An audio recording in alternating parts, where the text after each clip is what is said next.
Good afternoon, fellow Nigerians. My name is Stephen Ime. I'm the chairman, Center for International Integrity, Peace and Development in Nigeria, a member of the National Anti-Corruption Coalition with the ICPC and other security agencies.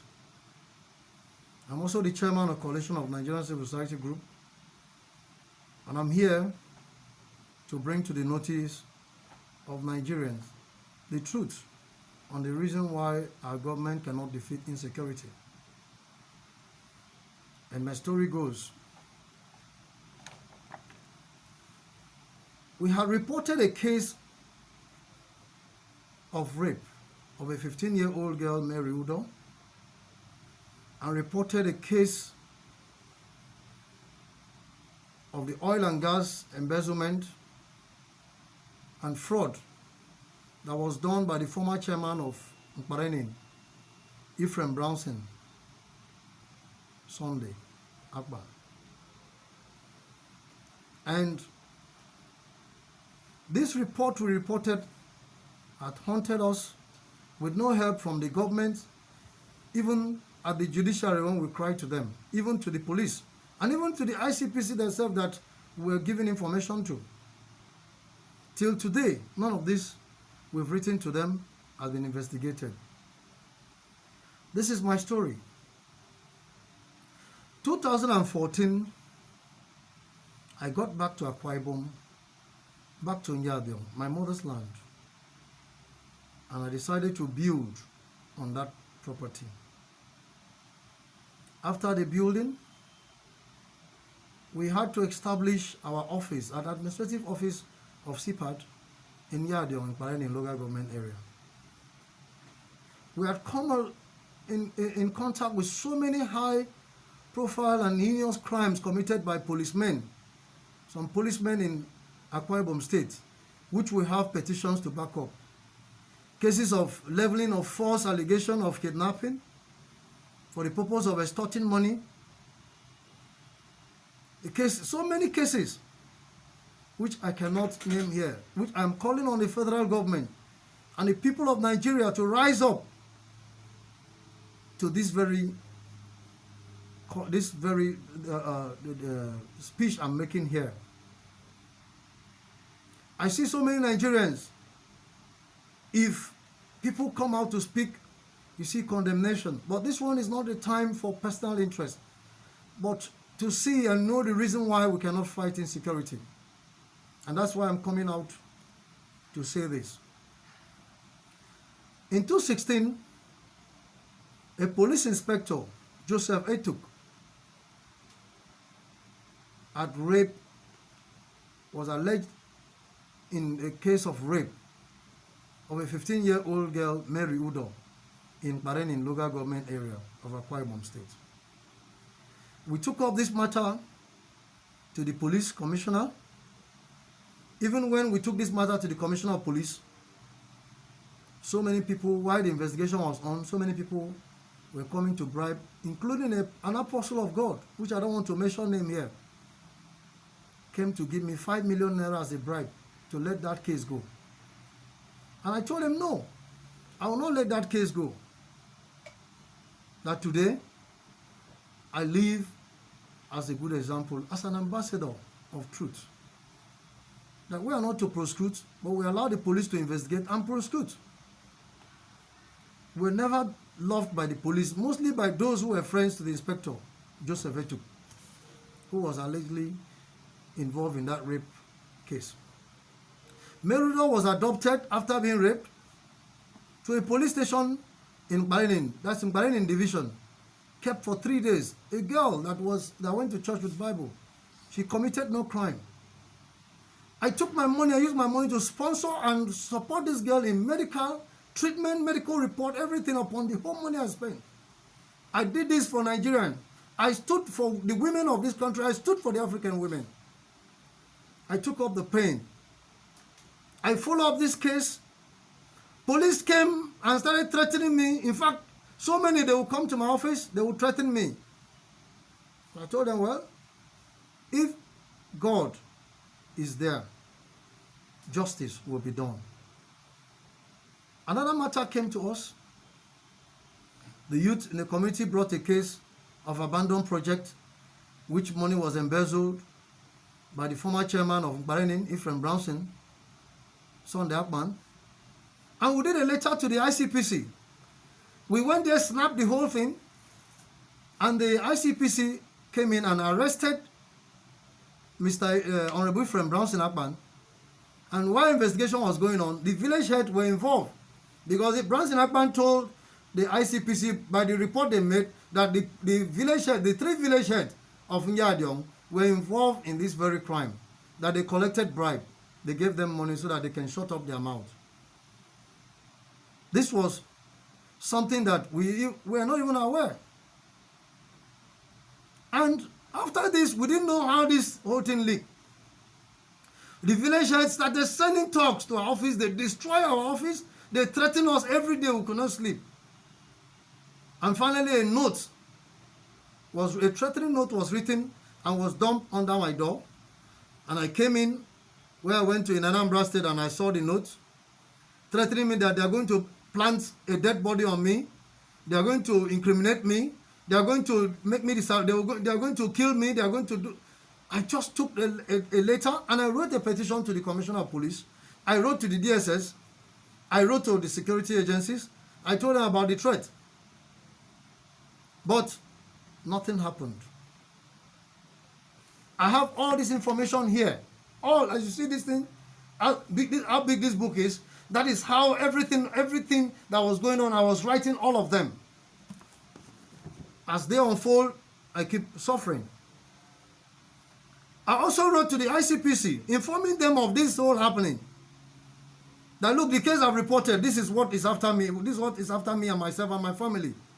Nobody came to our aid. I traveled and I came back. I was told to come to my office. Then I was using my office at the main road. That a dead cop was there lying in my office, in front of my office. They went and nailed a girl, murdered a girl, put nail on her head, killed her, came and dumped her in my office. And like I tell you why the insecurity will not end. We have informants. Then I told the commissioner, I said, this is what has happened. Then the commissioner said, don't worry. The commissioner of police said, don't worry. Let us wait and see who will come and report. Then we arrest the person and find out what happened. If I reported to the police at Barenin, investigation was not done. This is a human being in Nigeria that was killed. No investigation was done. I even went to them. I told them, this is the person that I've reported, and this, I don't know anybody here. This is the person I've reported that all these things are happening. Ephraim Brownson Akman was not arrested by police. Nothing. It was untouchable. I suffered so much. I took the pain. I suffered all my life with my family, nowhere to run to. All the money I've made in my whole life in Abuja, when I built a house in my village, and thinking that in my place I'm safe. The house, every day I come back, they will come destroy my house, scatter many, use the youths. They destroy things in my house. This was not investigated. I traveled again. I came back on the 14th of August, 2016. Alarmed people came to my house, rounded up the whole place, shooting everywhere, destroyed all my things, destroyed the whole light, the drums, my water, everything in the whole compound was turned upside down. I went and reported to the police. The police came and investigated, picked bullet empty shells or bullets, saw the destruction, the video, they snapped everything, went back. Till today, none of those people were arrested, even when their names were given. On the 16th of August, 2016, while in my house, I was kidnapped. I was kidnapped. These kidnappers, which I identified, they came, burst through, opened a hole through my poultry, going through the ceiling. The generator was on. They burst in, and they took me to where I suffered. I was tortured every day. For days, I was tortured. They carried smoke, but the bicycle smoke, and they burned it, put in my penis. I suffered. Nobody came to my rescue. I wouldn't go far. I was rescued. Finally, some of these people were caught. Only two persons were caught.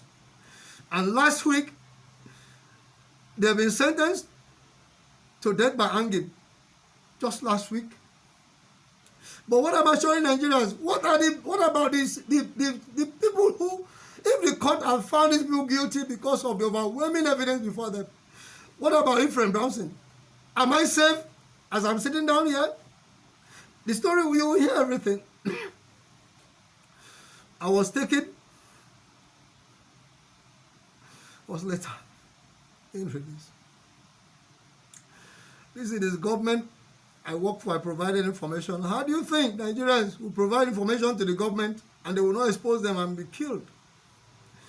How can Nigerians give information to government to fight insecurity? Because the people around knows, they knows who is committing these things around them. Whether you are Northern, you are Southern, you are Eastern, whatever, South.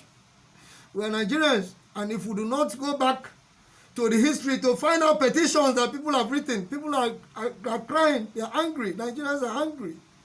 And that's why insecurity will not stop. I took this matter, I went, I keep crying every day because insecurity, our house every day was invaded. An army captain came. He said he was an army captain. I never knew he was not a captain, he was a runaway soldier. His name was Nse. He told us, because we've written so much to the police, the commissioner of police, the IGP, to provide us with security. No security was coming forth to us. No security. We wrote and wrote and wrote. We wrote even to the ICPC. Imagine somebody being murdered. We know that we are in danger. Our life was in danger. After my kidnap, I wrote, this man came from the same Yadion and came to me and said he's an army captain, he's an operation officer in Akwa Ibom State. I took him by his word. I asked him, what do we do? He said I should provide him with 100,000. So that we were arranging for security for patrol. Soldiers joined him to come and, take care of us, at least patrol and power. I said, well, if the people see police, join team even packed for a moment, and some days at least they will know that there's security. This man went there. I told him I don't have 100. I gave him 50,000 naira, hoping to get security. I waited a week, 2 weeks. I tried calling the number he gave me. The number was switched off. Finally, one day, I saw this young man. I said, you told me you were this and you were not what you... He said, no, he's an army captain. I said, okay. No problem. Let us have our money back because I didn't see you doing anything. After months, you've promised us to bring security. That was where the problem started. We had to report him to the army authority. The army authority had to arrest him and finally told us that he was not an army captain, but a private soldier who ran away from the army. And that was how he was arrested. The father of Nse Oton, who is also a part and family member of these very people who joined in kidnapping me, came to my house and asked me of their son. I said, well, your son collected some money from me and told us he was an army captain, but he did not bring the money, he did not bring security. We have reported him to the army. He's in the army detention. That was when we started having problems. The whole village, all the youths were on us. They were all, we cannot walk, we can't go out. We're like prisoners in our own state, in our own country, just as we are prisoners in our country now. Now, this man now went and informed his son, who is a police officer and inspector serving in New Owerri Division. His name is Nse Oton, serving in New Owerri Division, Police Division. This man now came to Akwa Ibom State and they conspired with all these people against us because we are waiting to follow up the case. That was the rape case and this case of embezzlement. The one of the rape, we're supposed to follow it up, carry this girl every day so that when they are doing the trial of the inspector, we will be there to provide evidence and be a witness to what happened with the girl. These people conspired, went and that as we wrote, they told us that they are going to deal with us. We wrote again to the Commissioner of Police. Why they told us what to do, we went on the 20th of October, 2017. We went to the office of the Commissioner of Police to tell them what is happening. When the inspector, who is a friend to this man, saw us, he arrested us. Behold, both the Honorable Ephraim Brownson, the former chairman Parenin, those that we reported, the inspector, including the mechanic that we reported to police, they went and brought all of them as a witness against us. That we are we are what? So many things, that we are impersonating government officials, and so many that we have a cell, we have a court, we have this. I said, what is all this? I don't understand what people are saying. Is this the plot that you have for us? The next thing, these people kept us in detention in police cell for good 5 days without our lawyer, without having access to our lawyer and family members. We were taken to court, Mpareni Magistrate Court. While taken to the court, we are inside the court.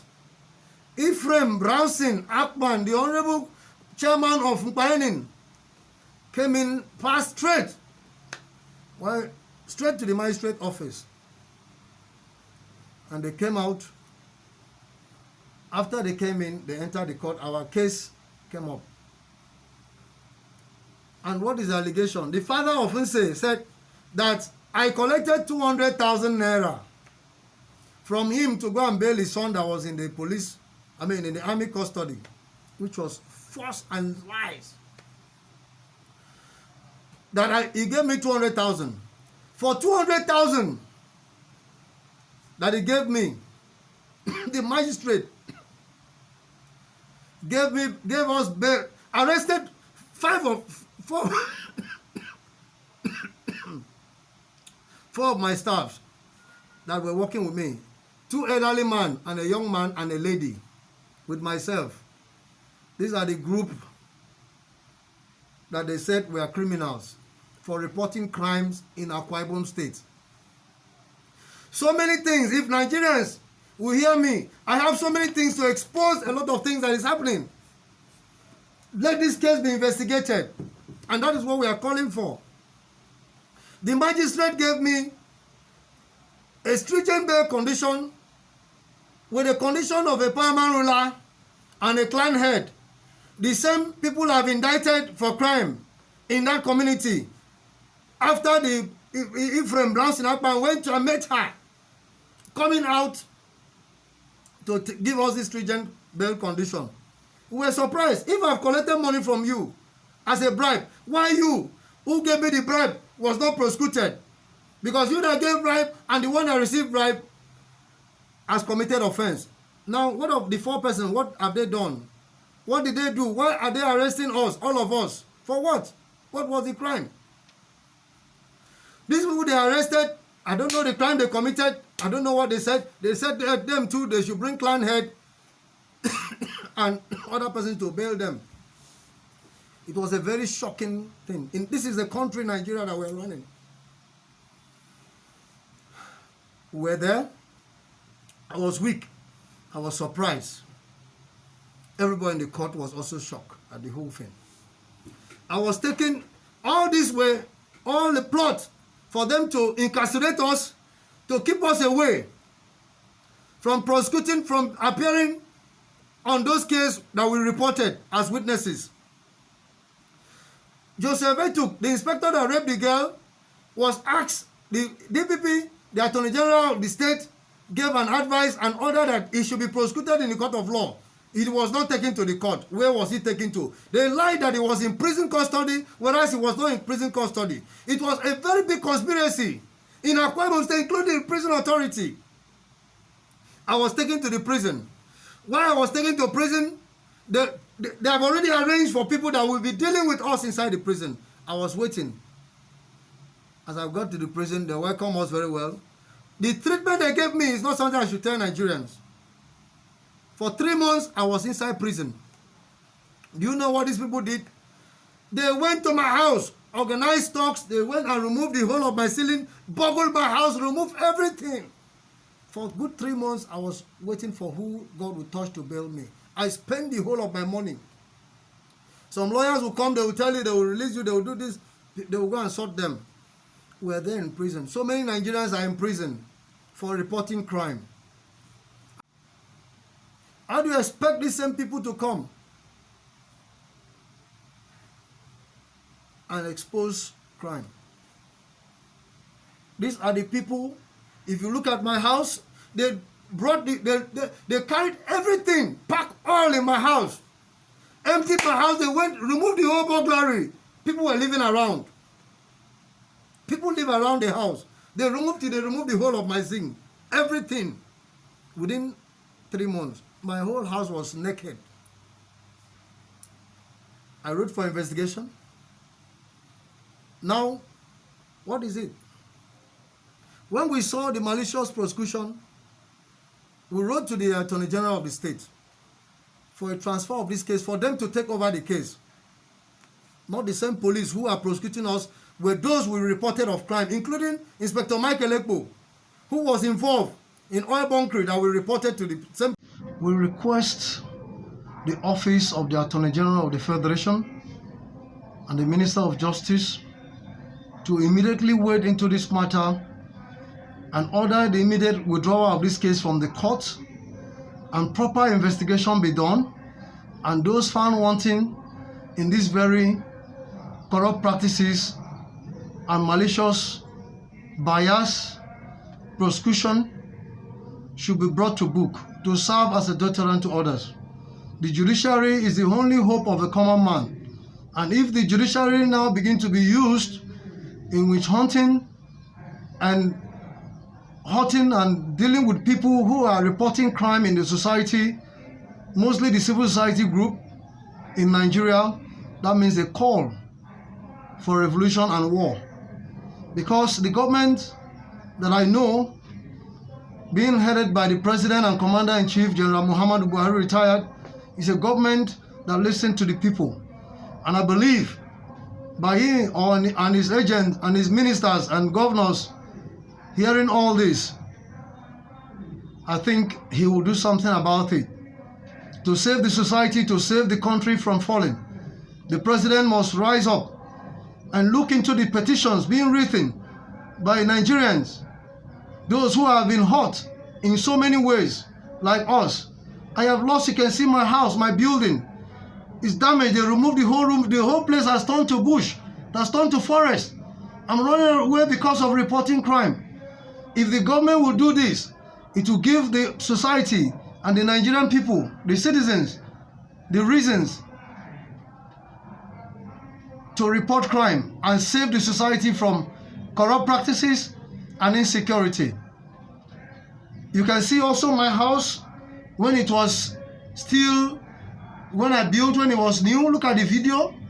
You can see how beautiful it was. We have fought so hard. We work in partnership with the government in making this nation a better place. Even the National Action Volunteer Team, which I headed as the president of NAVAP, we had gone to present and join hands with the police to see how we can curb this COVID-19 by having offices and chairmen heading this very committee and this COVID-19 team, both medical and non-medical doctors all over Nigeria. And with this, I want to assure the government that it will be so unkind of them to allow us to suffer. All that we had, we don't have anything again. My house is gone. My life is made miserable. All my 4 vehicles have been sold for this case, and nobody is answering. I call on all Nigerians. I call on the human rights lawyers. I call on the civil society group. I call on the women of conscience. I call on men. I call on the youth. I call on the general public, including those working in government and the private sector, to rise up and fight against injustice and save me from all this oppression. I thank you, Nigerians. I understand you know how I feel. May God bless you, and I pray you don't see what I have seen. Thank you very much. God bless you all.